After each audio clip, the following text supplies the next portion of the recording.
আজি আমাৰ শ্ৰীনগৰত শেষ ৰাতি সেইকাৰণে আমি ভাবিছোঁ যিমান পাৰোঁ দেৰিলৈকে থাকোঁ কাৰণ এই সময়খিনি আৰু আমি আকৌ ঘূৰাই আনিব নোৱাৰোঁ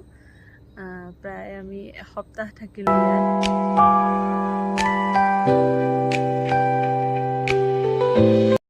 এতিয়া মাহীৰ ঘৰত আহিলোঁ আৰু আজি আৰু আমাৰ শেষ অলপ পিছত আমি যামগৈ এতিয়া সেইকাৰণে মাহীয়ে কৈছে যে মাহীৰ তাতে আমি লাঞ্চটো কৰি লওঁ আৰু লাঞ্চটো কৰি পেলাই আমি এয়াৰপৰ্টৰ বাবে ওলাই গৈ আছোঁ আমি দিল্লী এয়াৰপৰ্ট আহি পালোঁ শ্ৰীনগৰত কেমেৰা উলিওৱা নাই কাৰণ তাত কোনো কাৰণত ফোন উলিয়াব নিদিয়ে ফটো বা ভিডিঅ' ল'ব নিদিয়ে চ' দিল্লী পালোঁ এতিয়া প্ৰায় 6:30 আৰু আমাৰ নেক্সট ফ্লাইট আছে 9টা বজাত তেতিয়ালৈকে ইয়াতে থাকোঁ আৰু ঘৰ পালোঁ